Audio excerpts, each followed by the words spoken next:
प्रभु यीशु ख्रीस्त में मेरे प्यारे भाइयों और बहनों, आज की इस प्रार्थना सभा में आप सबके साथ एक बार फिर मिलना परमेश्वर की एक बड़ी योजना का हिस्सा है। यह समय केवल एक धार्मिक रिवाज का नहीं बल्कि यह आत्मिक मिलन है। जरा सोचिए, रात के अंधकार के बाद जैसे सूर्य उदय होता है और नया दिन लेकर आता है, उसी तरह परमेश्वर का वचन दिन प्रतिदिन हमारे अंधकारमय जीवन में एक नई रोशनी लेके आता है। इस वचन को सुनने के लिए हम सब यहाँ एक साथ जुड़े हैं। यह परमेश्वर की इच्छा है। आज की हमारी संगति इसलिए भी विशेष है क्योंकि हम सिर्फ शब्द ही नहीं सुनने आए हैं बल्कि उस आत्मिक भोजन को ग्रहण करने आए हैं जिसे प्रभु यीशु ने अपने शिष्यों के साथ साझा किया था। क्योंकि आज का वचन जो हम अध्ययन करने जा रहे हैं वो लिया गया है मार्कुस के सुसमाचार अध्याय 14 पद संख्या 12 से 17 और इसमें दर्ज है वो घटना जो हमें सिखाती है कि परमेश्वर का हर काम, हर योजना और हर समय पहले से ही तय होता है और उसके पीछे एक गहरा उद्देश्य है। इसलिए प्रियजनों, आज हम सब मिलकर पिता परमेश्वर को धन्यवाद करें कि प्रभु ने हमें बुलाया, हमारे दिलों को जोड़ा और हमें इस दिव्य समय में शामिल किया। आइए इस वचन का अध्ययन करें। पहले दिन अख़मीरी रोटी के पर्व के जब वे फसह का मेमना बलि करते थे, उसके चेलों ने उससे कहा, तू कहाँ चाहता है कि हम जाकर तेरे लिए फसह का भोजन तैयार करें? और उसने अपने 2 चेलों को भेजा और उनसे कहा, शहर में जाओ और एक मनुष्य को पानी का घड़ा उठाए हुए तुम्हारे सामने आते हुए देखोगे, उसका पीछा करना और जहां वो भीतर जाए वहां घर के मालिक से कहना, गुरु पूछता है, मेरा वह अतिथि कक्ष कहाँ है जहां मैं अपने चेलों के साथ फसह खाऊं? और वह तुम्हारे ऊपर एक बड़ा सजा हुआ कक्ष दिखाएगा, वहां हमारे लिए तैयार करना। और चेले निकल गए और नगर में गए और जैसा उनसे कहा था वैसा ही पाया और उन्होंने फसह तैयार किया और संध्या को वह 12 के साथ आया। प्यारे भाई और बहनों, इस प्रवचन में कुछ अहम बिंदु हैं। अभी अभी जो हमने वचन का अध्ययन किया है वह था प्रभु का अंतिम भोजन। इस वचन में कई अनंत रहस्य छुपे हुए हैं। फसह पर्व का महत्व। फसह यानी पास ओवर फीस्ट कोई साधारण पर्व नहीं था। यह इज़राइल के लोगों के लिए एक मुक्ति की याद थी जब परमेश्वर ने मिस्र की दास्ता से उन्हें छुड़ाया था। आज के समय में यह हमें याद दिलाता है कि प्रभु हमें पाप और बंधनों से छुड़ाने आया है।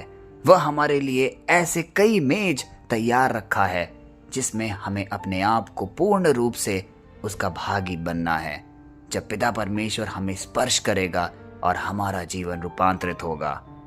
दूसरा अहम बिंदु, शिष्यों का प्रश्न, कहाँ तैयार करें? शिष्यों ने यीशु से पूछा, तू कहाँ चाहता है? यह प्रश्न सुनने में तो छोटा लगता है पर इसमें एक गहरा अर्थ छुपा हुआ है। जब हम अपनी योजनाएं बनाते हैं तो अक्सर पूछते हैं, मैं कहाँ जाऊं, मैं क्या करूं, मैं क्या नहीं करूं। लेकिन सच्चा विश्वास यह है कि हम प्रभु से पूछें, हे प्रभु, तू कहाँ चाहता है? हमारे जीवन में भी ऐसे कई पड़ाव आते हैं जब हमको एक नया कदम, कोई एक नया निर्णय लेने होते हैं। हम क्या करते हैं, सबसे पहले औरों का हम एक मार्गदर्शन लेते हैं। हो सकता है वो बड़े हों, हो सकता है कोई ज्ञानी हो या कोई समझदार हो। लेकिन आज का वचन हमें यह याद दिलाता है कि सबसे पहले हमें हमारे सारे निर्णय, अपनी सारी योजनाएं पिता परमेश्वर के सम्मुख रखना है और पूछना है, हे प्रभु, तू क्या चाहता है? हमारे जीवन की शांति और सुरक्षा इसी में है कि हम अपनी इच्छा से नहीं बल्कि प्रभु की इच्छा से एक एक कदम आगे बढ़ाएं। तीसरा महत्वपूर्ण बात, पानी का घड़ा उठाए व्यक्ति का रहस्य। यीशु ने कहा, तुम एक आदमी को पानी का घड़ा उठाए हुए देखोगे। यह थोड़ा सा अटपटा है सुनने में क्योंकि उस समय आमतौर पर स्त्रियां पानी की घड़ी उठाती थीं, पुरुष नहीं। इसका अर्थ है कि जो संकेत प्रभु देते हैं वह सामान्य नहीं होता बल्कि असाधारण और विशिष्ट होता है। इसी प्रकार मेरे प्यारे भाई और बहनों, जब हम प्रभु की अगुवाई में चलते हैं तो असाधारण संकेत हमें मिलते रहते हैं। हो सकता है कि हमारी प्रतिक्रिया कुछ अलग हो, हम असमंजस में पड़े हों कि क्या यह मेरे लिए सही है, क्या मैं इस पथ पर आगे बढ़ूं। लेकिन उन सारे आकांक्षाओं के बीच हमें यह बात का दृढ़ संकल्प रखना होगा कि यदि पिता परमेश्वर ने मुझे कुछ करने को कहा है या मुझे कोई मार्ग दिखाया है तो उसके पीछे जरूर कोई असाधारण तत्व होंगे। मुझे उस पर पूर्ण विश्वास रखना है। जो लोग संसार में अलग खड़े होते हैं अक्सर वही परमेश्वर की योजना के वाहक बनते हैं। यदि हमें आज कोई परेशानी, दिक्कत या मुसीबत हमारे सामने आए तो हमें यह निश्चय रखना होगा कि पिता परमेश्वर सब कुछ देख और परख रहा है। यदि उसने मुझे किसी मार्ग पर चलने को कहा है तो जरूर वो मुझे इससे बाहर निकालेगा। और बाहर कैसे? एक सफल रूप में, एक विजयी रूप में। आज के वचन में जब हम अतिथि कक्ष का एक बयान देखते हैं तो इसका अर्थ क्या है? यीशु ने कहा, तुम्हें ऊपर एक बड़ा सजा हुआ कक्ष मिलेगा। ऊपर शब्द यहाँ एक गहरा अर्थ रखता है। जब हम पिता परमेश्वर के साथ एक संगति में रहते हैं तो यह हमें ऊंचे स्तर पर ले जाता है। यह ऊपरी कक्ष आत्मिक जीवन का एक सुंदर प्रतीक है, एक ऐसा स्थान जहां हम संसार की भीड़ भाड़ से अलग होकर प्रभु से मिलते हैं। इसलिए मेरे प्यारे भाई और बहनों, जब भी हम प्रार्थना करें हमें इस रोजमर्रा की आवाज से, अनेक मुश्किलों से हमें अपने आप को अलग रखना होगा और कुछ समय, कुछ पल सिर्फ और सिर्फ पिता परमेश्वर के सम्मुख बैठकर उनके वचनों पर अध्ययन करना है। सब कुछ भूलकर पिता परमेश्वर के पास आने का तात्पर्य यह है कि चाहे कितनी भी बोझ, कितनी भी समस्याएं हमारे मन को उदास कर रही हों, लेकिन हमें अपना फोकस, अपना ध्यान पिता परमेश्वर पर बनाए रखना है, जिसमें हम उनके साथ एक सुंदर संवाद करेंगे, अपनी सारी प्रार्थनाएं उनके चरणों में रखेंगे। निश्चय ही हमारी सारी प्रार्थनाएं उस समय सुनी जाएंगी। संध्या का समय और गहरी संगति। और संध्या को वह 12 के साथ आया। कुछ ऐसा ही हम आज के वचन में पढ़ते हैं। संध्या का समय अंधकार और संघर्ष का समय था, लेकिन यीशु अपने शिष्यों के साथ भोजन साझा करने आए। इसका छिपा हुआ संदेश क्या है? जब आपके जीवन की में संध्या आती है, समस्याएं, दुख, अंधकार, यीशु आपके साथ एक संगति करने आता है। वह आपके साथ उपस्थित होता है। वह कभी आपको अकेला नहीं छोड़ता। जीवन में कितनी ही मुसीबतें आए, हम यदि पिता परमेश्वर के पास एक परिवार होकर, एक संगति के रूप में उनके सामने आके उनके वचनों का अध्ययन करते हैं तो निश्चय ही उनकी उपस्थिति हमारे बीच में होती है। इसलिए पिता परमेश्वर ने कहा है, यदि 2 या 3 व्यक्ति मेरे नाम पे कहीं एकत्रित होते हैं तो मेरी उपस्थिति वहां मौजूद होगी। यह है उनका जीवंत वचन और उनका आशय हम सब के लिए। प्यारे भाइयों और बहनों, आज का वचन हमें कुछ अहम आध्यात्मिक संदेश प्रदान करता है।